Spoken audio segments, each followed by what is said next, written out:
Hi, and welcome to A Better Place.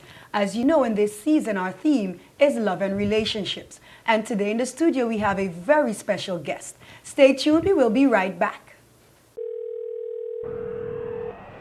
It's a wireless system. Cable WTN. Go digital WTN. With local TV channel 10. Call and make a date. 542-5898. Down by OBC building, Ruby and staff waiting. 48 channel, fasting with plenty more coming. News and sports from all over. Novella, Creole and Patois. Local thing is priority soon. Papiament and Taki Taki. WTN channel TV 10. We'll always be your friend. Check out the scene, we have the best rate. 542-5898. Hey man! WTN K1.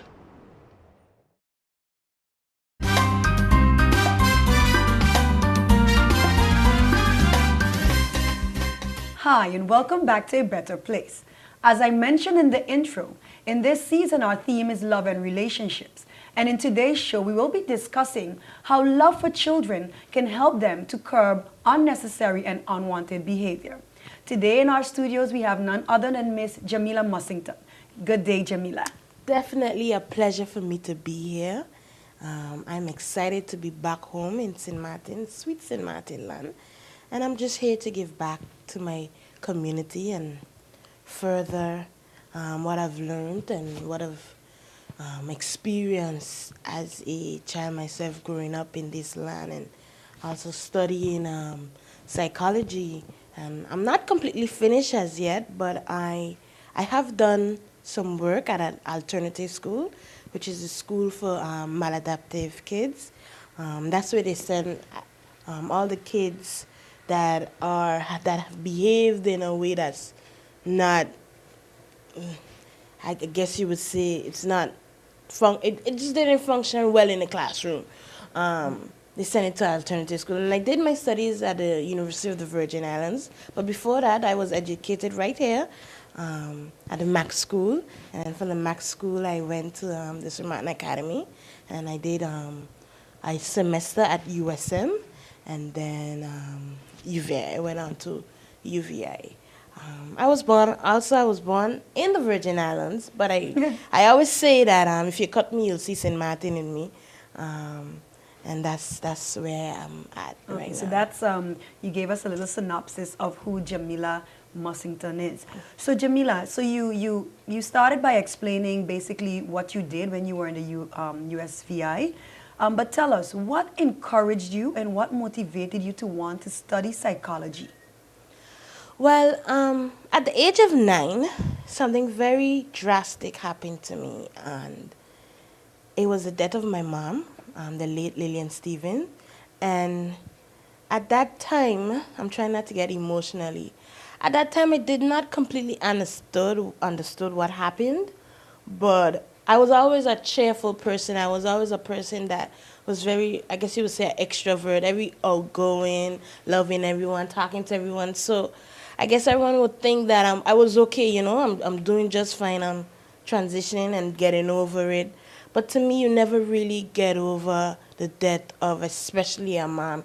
And that is what propelled me to say, you know, something I needed, even though my father stepped in. And of course, I have a big family, huge family on both mother and father's side. I still felt as though no one understood. No one. I can't say they didn't care, but they didn't understand what I was feeling. So that's what propelled me. And then when I got into the class at USM with Miss Judith Arnell, that is when I said, okay, this speaks to me. This, I like this. I remember a joke when I was in St. Martin Academy when I did sciences, and at that time I wanted to be a forensic because I used to love watching NCIS and Law and Order. And then chemistry, it was physics. Physics got difficult, and I was like, you know something? I like people, not papers, not lab. I don't want to be secluded in a lab. Right. So I want to talk to people. I want to hear what they have to say. I want to know their hurts and their feelings and what makes them glad, what makes them happy, and just be there as you know, somebody who comforts and encourages and motivates. And once I reached in Miss Arnell class at USM, that's when I said, okay, this is what I want to do. And that's what got me into psychology. So actually, without even going on as far as to you choosing that study, you already could relate to the theme of our program today, the importance of love and having that love from parent in order for a child to develop properly. Definitely. So how can you share with us then how that worked for you then, losing your mom at such a young age and then your father basically being there, stepping to the plate? Yes, but actually but my father came in, but before he had his house and he got married to my stepmother, I lived with my grandmother. Okay. So I grew up with her for like 3 years with my grandmother, and the disconnect in terms of the gap in terms of age, and she just never understood either, you know, and I mean, she would teach me moral stuff, definitely, you know, but just understanding what a teenager goes through and what I was preteen actually, and how old ways of parenting, you know, like at that time she didn't necessarily have a washing machine as yet, so I would have to wash my clothes. That's just an example. Right. Not because she didn't want to have a washing machine, but because she's just so stuck in that age, Right. you know, because she she ironed clothes for the super as her job, so you know, I would have to iron all my clothes and before Monday, and just different ways of parenting. And I was like, okay, she just doesn't get me or understand me. And she would tell my father, you know, it's either you, is me or her, you know, it's me or her. and then my stepmother would come in, and she would be a lot, you know, more easier in terms of understanding me, understanding where I'm coming from as a child. And that time I was grieving the loss of my mother too. So at that point, it's like I felt like they think they were taking over my mom's place, and to me, there's nobody who could take it over. You know, they could help, but not be that person. You know, because to me, only the way a mother is. I don't have children as yet, but I see the closeness between a mother and a child, and a mother would understand things that nobody else would understand and forgive things that nobody else would forgive. So I grew up with my grandmother and my stepmother also, and at first my stepmother and I didn't see eye to eye either, you know, because she didn't have any kids of her own. So here am I at 13 with my own personality, set in my own ways, having to deal with someone, or she having to deal with me. And in my mind, I was like, okay, so this is the person who my father chose. You know, is she doing me? Does she really love me, or she's just doing me a favor? You know, it's only when I got older and I understood, when I got married myself, I understand where she was coming from. And today our relationship is good as a mother-daughter, you know. But at first, it just wasn't that easy either. But I would say the silver lining because I always look for the positive. Very early on, I looked at purpose in life. Your purpose is so important. And I would say, so I was always positive that the silver lining that came out of my mother's, that was the closeness between my father and I. You know, our bond just grew so close, you know. And of course, that helped you to, you know, develop into the lovely lady that you are. And of course, that brings us right back to that theme of loving and having that bond and love between a parent and a child. Right. Well, Jamila, we've already come to the first break in our program for today. And when we come back, we will talk about what is your definition on love. Okay. Stay tuned. We will be right back. GEBE has been faithfully serving the communities of St. Martin, Saba, and Statia, powering your home and our economy. Come rain or shine, our qualified team of professionals are working hard 24 hours a day to provide you and your family with safe, reliable electricity and water. We use the latest technologies and test our products daily to maintain the highest international standards. Our friendly staff is always there to assist you, whether in person, over the phone, or online. We are committed to constantly improving our products and services, making them more efficient, effective, and environmentally friendly to serve you better today and our next generation of clients tomorrow. GEBE, powering a brighter future.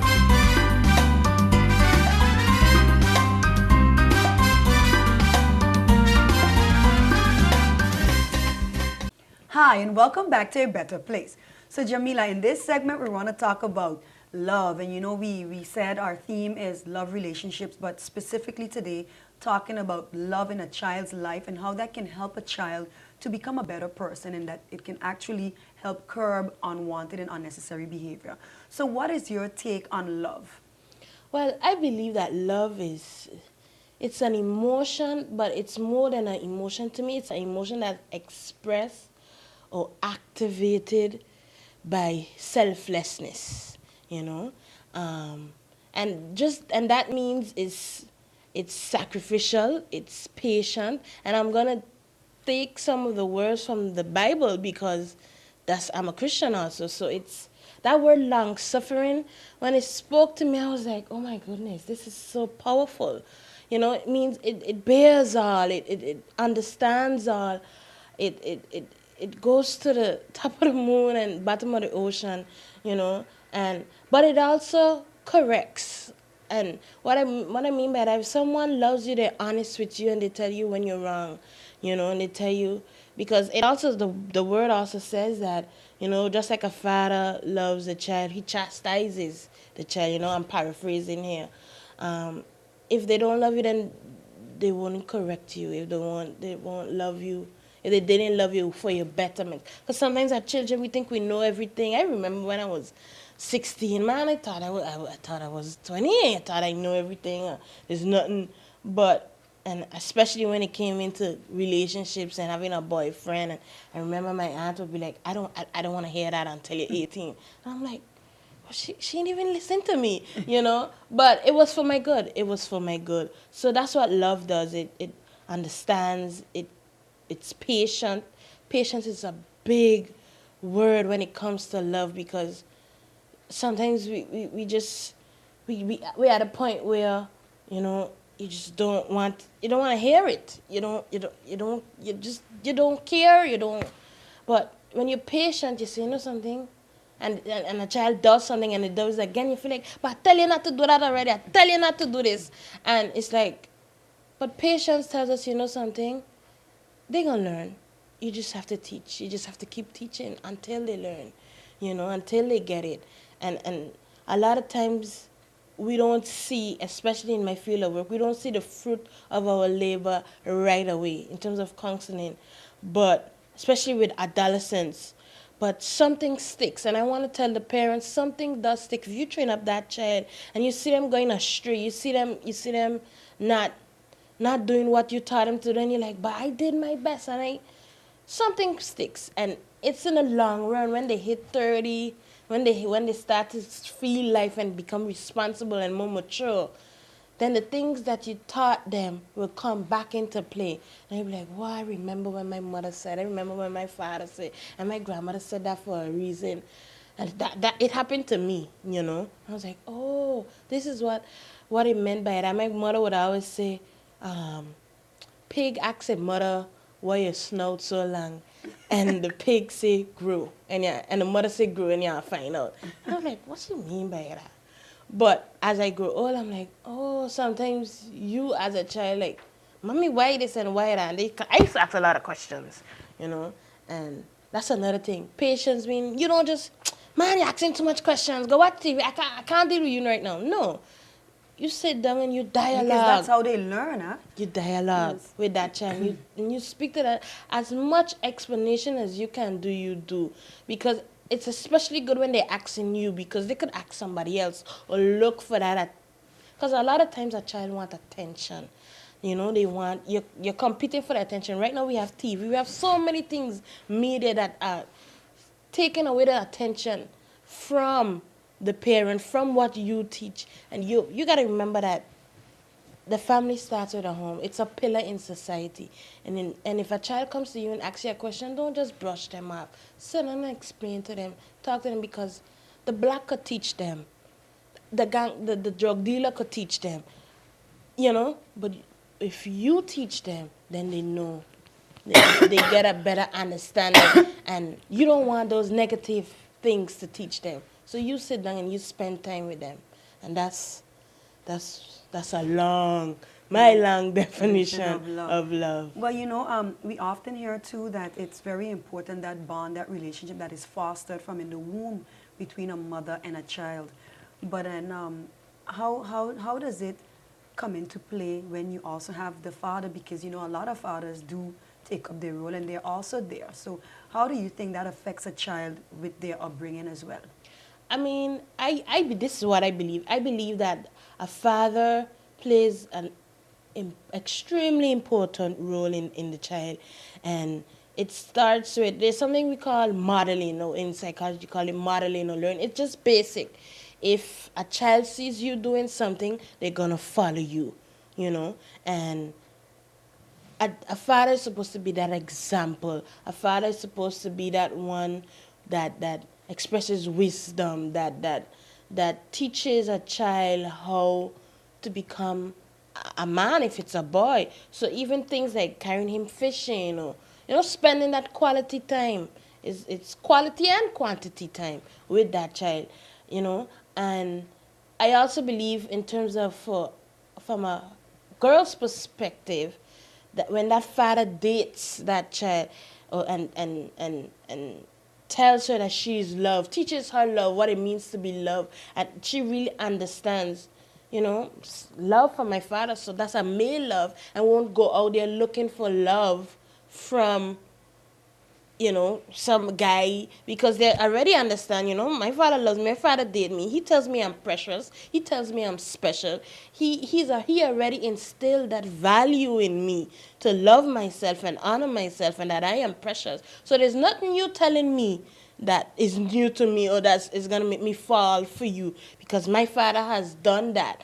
And so that's a principle that I heard a pastor say, date your daughter, take her out. So when this guy said, oh man, we're going to carry McDonald's, you don't feel like that's something special, because, you know, my father takes me out all the time, you know. So it's an interesting principle.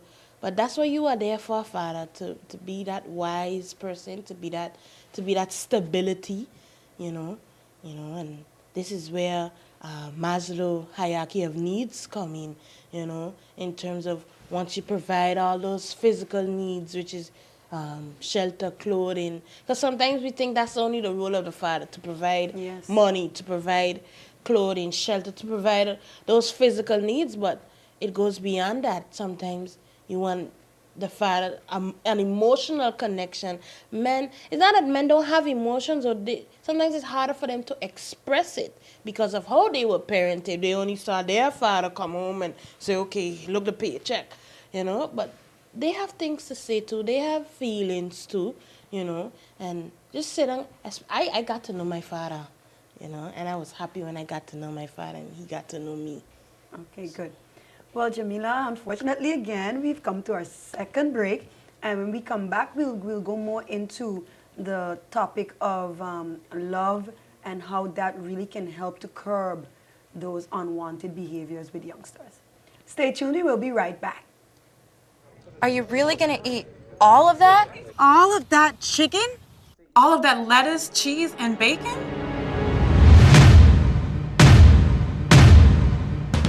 Introducing KFC's new Mr. Twister. It's all that and more, featuring our famous crispy strips, bacon, lettuce, tomato, a cheese blend, and our signature Colonel sauce, all wrapped up in a giant tortilla and toasted to perfection. You gonna eat all that chicken? So good. When I say Xerox, I know what you're thinking. Transit fares, as in the 37 billion transit fares we help collect each year. No. Oh, right. You're thinking of the 1.6 million daily customer care interactions Xerox handles, or the 900 million health insurance claims we process. So it's no surprise to you that companies depend on today's Xerox for services that simplify how work gets done, which is pretty much what we've always stood for. With Xerox, you're ready for real business.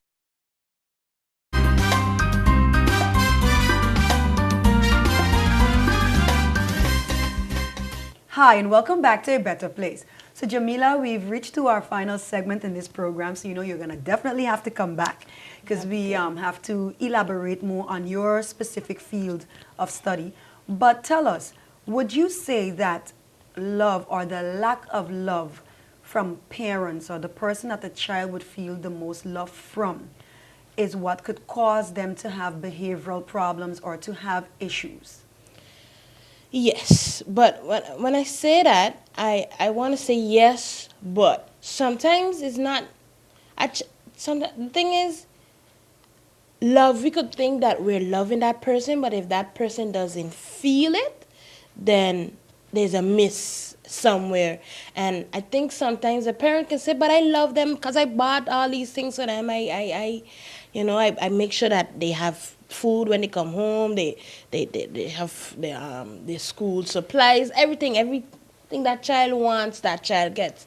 But sometimes that child doesn't feel love. And when it comes to love, to me, actions speak louder than words, and even emotionally. So it's how they express that love. Sometimes I've read the book 5 Love Languages, and it's by Gary Chapman. It's in a Christian circle, but it can also apply here. Sometimes there's different types of love. There's love that comes words of affirmation. There's love that comes from quality time. There's love that comes from acts of service. There's love that comes from touch. And if you're not speaking that person's love languages, and even when it comes to a child, if you're not speaking that child's love language, that child might not feel love, So especially in terms of words of affirmation, you could buy that child everything, but because you didn't tell that child, you did well, good job, continue doing, and they just come home, they come home from school, and they relate to your story, and because you're so busy as a mom or so busy as a father, you don't take the time to say, you did, that was good, wow, you got an A in class, or if they got a B, like, how come you didn't get an A? It's okay, next time, you get an A. So a lot of times, it's how you express it. And the thing is, when it comes to love too, especially from a parent to a child, one size don't always fit all. Not because you raise your older daughter or older son in a particular way mean it's gonna be the same thing.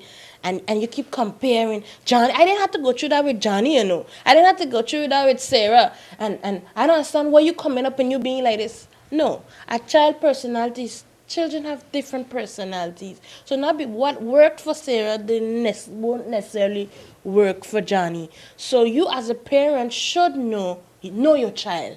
Know what your child responds to. If they respond to word of affirmation, or if they respond to touch, sometimes a child just wants to be hugged, Or sometimes when we get too big, you say, man, they say, man, mommy, what you hugging me for? But the truth is, they really don't want that hug. They really don't want that kiss to tell them, when they leave in the morning, good, have a good day at school, or even gifts, some children respond to gifts, and it doesn't have to be an elaborate gift. It's just, I thought of you today, I bring home a sweet or a lollipop, and like, wow, know what your child responds to. Because, for example, with my daughter, she loves flowers. Everywhere we go, she's going to pick a flower and she's going to either bring it for me, her father, or her grandmother. Right. So, and it's so sweet because, like you said, they all have this way of showing love, and the smallest of that affection really counts. So, and I know of a case where I was a counselor over that case, and this one had to do with trust, and this daughter, it was a daughter-mother situation, and the daughter went to live with the sister, and the sister husband abused the daughter, or from the daughter perspective, that's what happened, and it affected the sister and husband relationship, but the mother she called back for her daughter, send her back down to St. Croix. She was into the States. And the mother just, I don't know if she didn't believe or she was in denial as to what happened. But that affected that child. The fact that the mother did not say, I believe you, or I am sorry that this happened. That child got stuck at that level, that state, or whatever happened to her. And that child just became a victim and just cannot move on, did not move on, went through a gambit of services. But until that mother says, I believe you, just those words, believing your child, you understand? Just believing that child and saying, I am sorry for what happened to you, that I put you in that predicament, or that this is what happened to you, that will cause the child to move on and grow and develop. She's stuck, and that was a case that really, I fought with that case, because the mother came from an old school type of thinking where if life happens to you, move on, suck it up, take your straps by your boots and move on, things happen. And for the daughter, it's like, no, I mean, like, what do you want me to do? I'm telling you the truth, this is what happened. She even blamed the child in some instances and was like, it's your fault. And that's one of the worst things to do when a child is abused. So it's, in that instance, the child did not have any trust for the mother. If my mother can't trust me, who can I trust in this world? If I don't have my mother's trust, who can I trust in this world? So that is where I would say lack of love really affects a child, because expression of, I can't say the mother doesn't love her, but in that instance, she needed you there, And I have many cases of where, another case where the stepfather abused the abused the mother in terms of battering the mother, but the child, that was like the child's hero, because he would do everything for the child. That it wasn't his child, but that's the only father the child knows, because her real father was in prison. So she was in conflict in terms of who's my allegiance to my mother, who I love because that's my mother and who has been there, or to my father, to my stepfather, who's there for me and who loves me. But if he loves me, why is he treating my mother like this? And so she was confused as to who to love, who's my allegiance to, and that lack of love for the mother affected that child, So, I mean, there's so many instances where I can just call from my experience in my counseling, where love is such a powerful thing. It can mend so much, but if it's not there, it just destroy. Well, Jamila, we've come to the closing of our program, but before we leave, I would like you to give your final thoughts, your final message to the general public on, love and how loving a child can actually be beneficial for our entire, country in making it a better place.